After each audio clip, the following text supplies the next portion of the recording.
The atmosphere hung thick and clammy over Wiesbaden, the dark of the night fading into the grey April morning. The window of the barracks where I lay was clouded over by the morning mist, an amorphous blend of grey, green and brown blurs gliding by as the airmen went about their routines.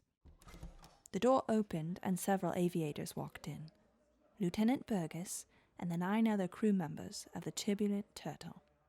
They suited for a flight, jackets, wool hats, oxygen masks. "Where's my Mae West?" I was lifted from the ground and flung across the room to Lieutenant Burgess, where he strapped me on. The crew members finished gathering their equipment and headed out to the runway. The wind whipped around us as we approached a PB-4Y2 privateer stationed across the airfield. The usual drab green of the plane was covered over with a dull blue cover, as dreary as the clouds, becoming one with the sky itself. We all boarded and the crew checked the aircraft. A minute later, and the engines awoke, the thirsty beasts purring their appreciation for the fuel. "All right, boys," Lieutenant Burgess crackled over the headsets. "Let's go to Denmark." Slowly, then faster and faster, we travelled down the runway. There was a thump, and our journey begun.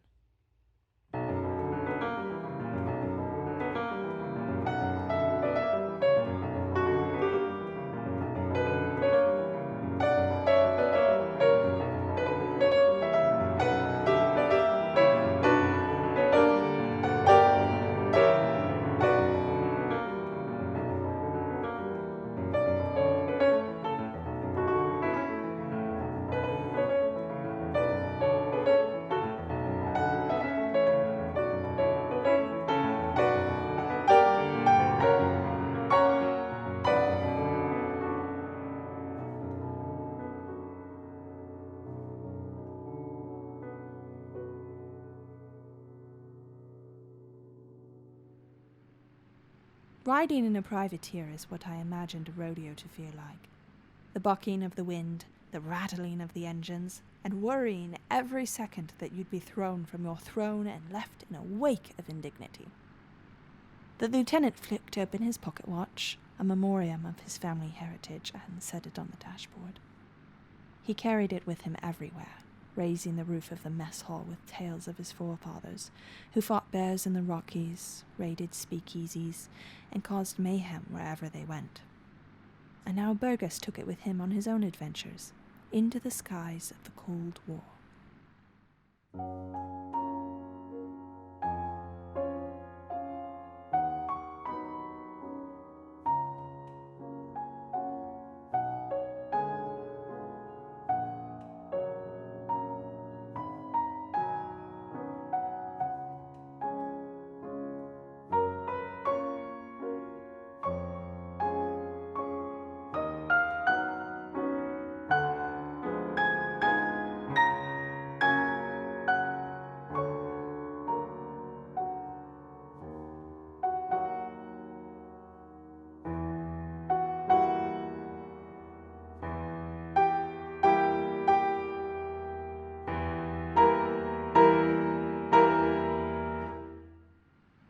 "Captain, we're nearing Soviet airspace."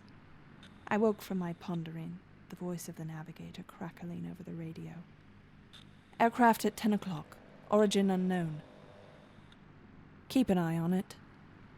We continued on, the aircraft nagging at our heels, coming closer. And then it split. It was 3 now. The planes drew nearer. The men searched them, looking for their national markings. The aircraft continued their pursuit until finally someone made them out. "They're LA-11s!" In that instant, the air grew thick as porridge. We pressed on, praying that the Soviets would leave us be and we could continue in peace. But they kept coming, an ominous storm bent on some dark mission. The radio crackled. "Please identify your plane and nationality. This is the Turbulent Turtle with the United States Navy. Turbulent Turtle, we would like to inform you that you are currently in Soviet airspace."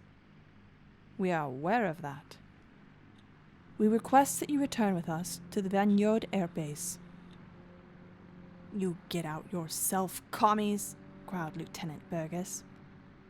The 3 planes broke formation and circled us, the throbbing of their engines blending with our own into a single moan that filled the sky, a warbling countdown to our deaths. And then they let all hell loose. First, gentle thumping of machine gun fire.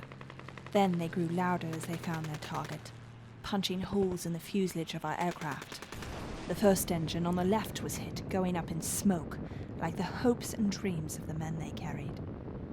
Plane down, everyone out!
Lieutenant Burgess clung to the yoke, trying to keep the plane stable as the rest of the men jumped from the plane, their parachutes blossoming over the waves, one after another.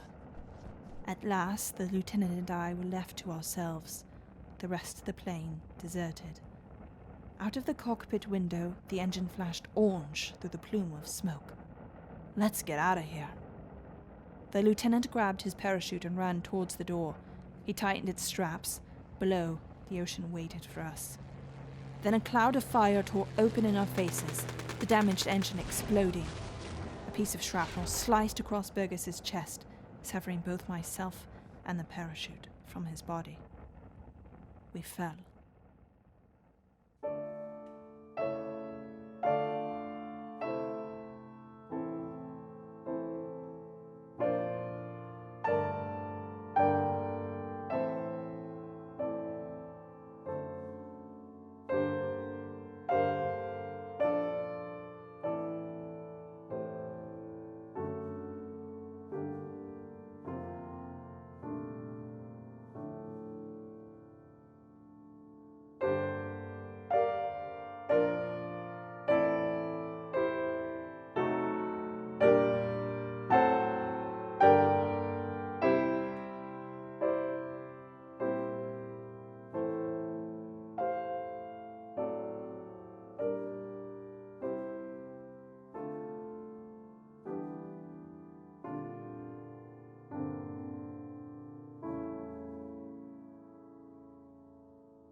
The airmen struck the water, bobbing in and out of the waves.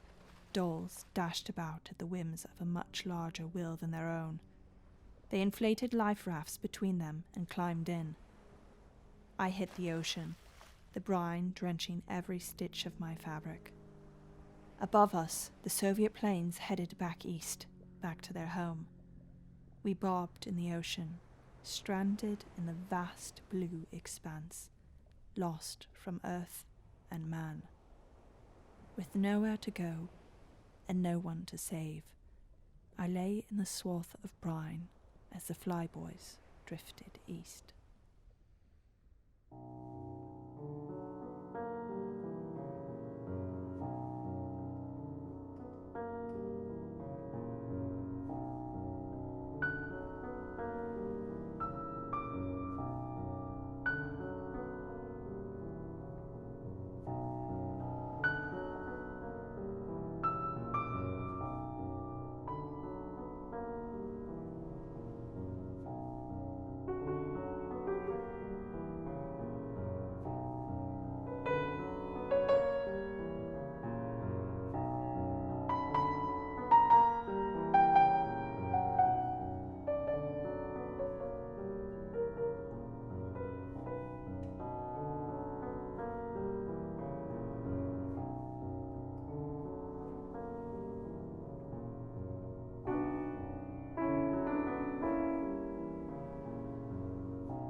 You've been listening to Over Baltic Seas, a miniature masterwork produced by Seven Heavens Studios.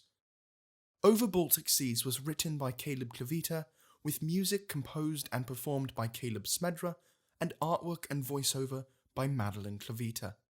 If you've enjoyed this episode, please consider sharing it with friends and family. You can find full show notes and new episodes on our podcast webpage.